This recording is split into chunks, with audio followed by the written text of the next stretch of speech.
이혼하면 재산 5대5 나눈다?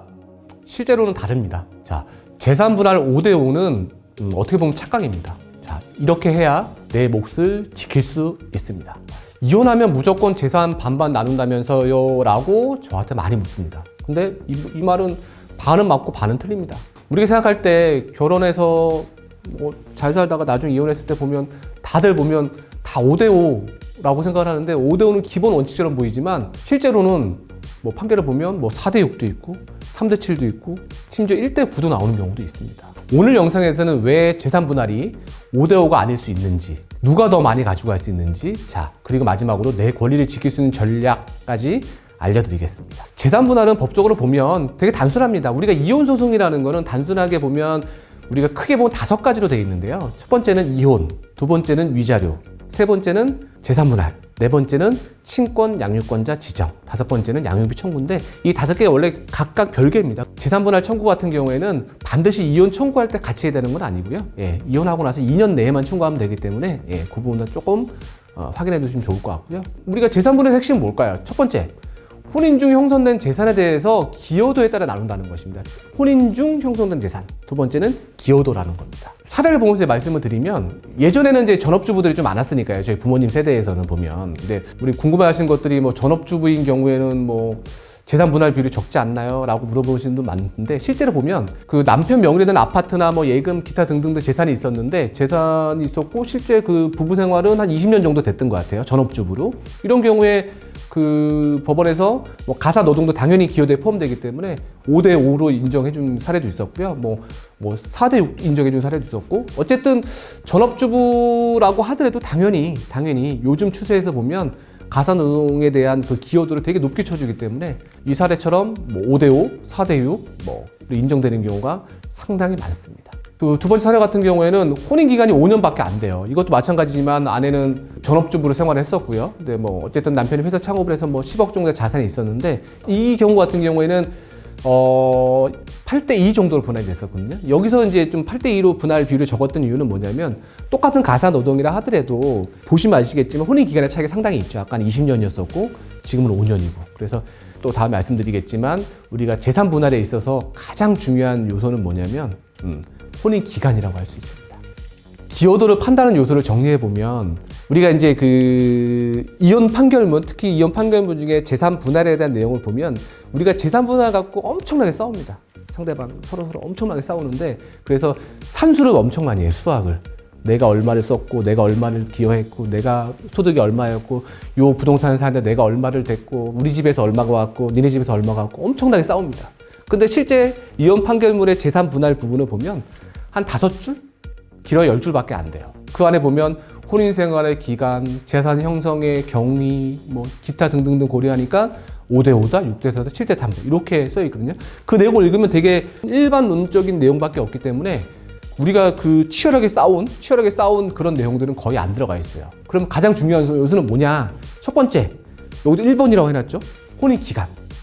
두 번째, 소득 및 경제 활동. 세 번째는 뭐 가사 노동도 있을 거고. 네 번째, 재산 유지 증식에 대한 직접적인 기여 여부인데, 자, 첫 번째, 혼인 기간이 가장 중요하다고 했었죠. 그래서 우리가 보면 아까 우리 가사 노동만 한 전업주부들, 뭐 우리 부모님 세대들 보면 혹은 우리 위에 할머니 할아버지 세대들 보면 뭐 30년 동안 20년 동안 진짜 전업주부로서 뭐 남편과 아이들 위해서 희생을 했단 말이에요. 그래서 이제 이혼을 할 때 보면 뭐 아까 절대적인 기준은 아니지만 20년 이상 사시면 40% 50%는 무조건 인정을 받는 것 같아요. 요즘 추세를 보면.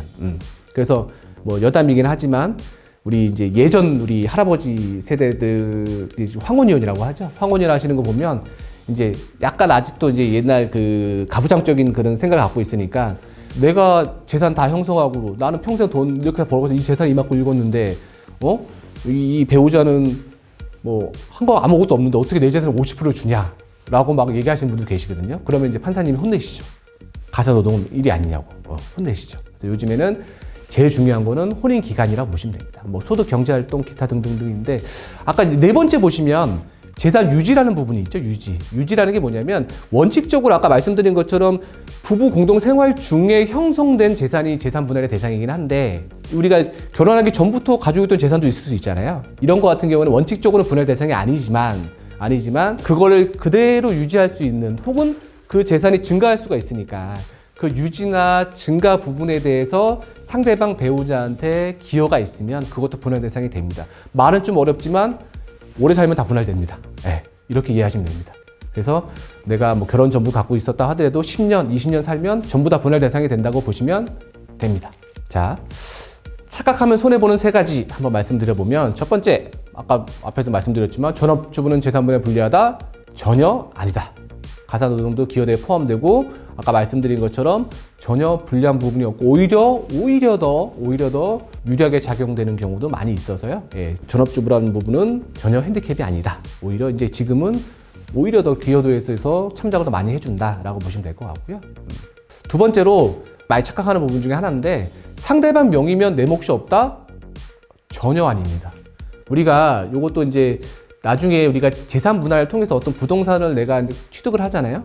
부동산을 혹은 나눈다라고 했을 때 나중에 이제 부동산 등기를 하게 되면 우리가 세금들을 많이 내지 않습니까? 뭐 취득세 이런 것도 내고 뭐 증여세도 낼 수 있고. 근데 이게 상대방 배우자 명의였다가 재산 분할로 내 명의로 되면 이거는 세금이 없습니다. 등기 원인이 뭐냐면 재산 분할입니다. 증여가 아닙니다. 그러니까 증여세 내는 것도 아니고 재산 분할했다 해서 내 재산을 찾아오는 거기 때문에 세금이 없습니다. 물론 뭐 부동산 등기에 따른 취등록세는 있을 수 있어도 그런 건 없습니다. 그러니까 증여세나 이런 부분은 없으니까 그런 부분들은 우리가 상대방 명의라고 하더라도 혼인 중 형성된 재산이면 분할 대상이고, 그 분할 대상이 됐다라고 하는 것은 원래 내 재산이지만 상대방 명의로 돼 있던 거를 내가 찾아오는 거라 보시면 됩니다. 세 번째로, 혼인 전부터 있던 재산도 나눠줘야 된다? 요것도 아까 잠깐 말씀드리긴 했지만 원칙적으로는 혼인 중 형성된 재산만 분할 대상이긴 한데, 말씀드린 것처럼 혼인 전 재산이라고 하더라도 그걸 유지하거나 증식한 부분에 기여가 있다면 당연히 재산 분할 대상이 될 수 있고, 내가 어떻게 유지하고 증식한 데 기여가 있느냐 판단하느냐, 가장 중요한 건 혼인 기간입니다. 오래 살면 다 유지, 증식에 기여가 있다고 보시면 됩니다. 자, 마지막으로 내 권리 지키려면, 자, 이혼 전 준비 리스트 쫙 한번 보시면, 첫 번째, 재산 리스트를 작성하는 게 필수인데, 요거는 이제 한번 고려를 해봐야 될 것 같아요. 근데 보통 대부분이 이제 부부 사이에 이제 그런 뭐 재산에 관련된 내용을 다 알고 있긴 한데, 모르는 경우도 있거든요. 그러면 이제 불안해 하세요. 이거 어떻게 해야 되지? 라고 하는데, 나중에 소송을 제기하면 다 확인할 수 있습니다. 법원 통해서 사실조회라든지 뭐 재산 명시 명령이라든지 통해서 다 확인할 수 있으니까 너무 걱정 안 하셔도 될 것 같습니다.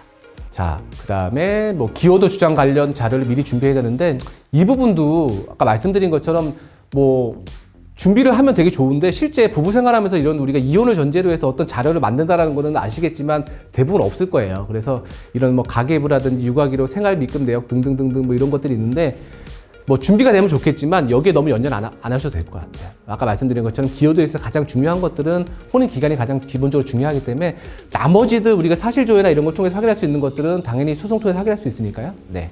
그래서 아까 잠깐 말씀드리긴 했지만, 우리 소송을 제기하게 되면 상대방에 대한 재산 명시 명령 통하거나 뭐 금융자료에 대한 우리 사실조회 제출 명령을 통해서 재산들 웬만한 건 다 요즘에는 다 확인할 수 있기 때문에, 특히 저런 것도 다 확인할 수 있습니다. 요즘에는 가상화폐 이런 것도 확인할 수 있습니다. 마지막 결론을 말씀드리면, 이혼 시 재산 분할은 그 기준이 기여도입니다. 그래서 5대5는 출발선일 뿐이지 결과는 다 다릅니다. 그래서 자료가 많고 얼마나 잘 준비하느냐에 따라서 당신의 기여도가 달라지기 때문에 당신의 권리를 보장받을 수 있습니다.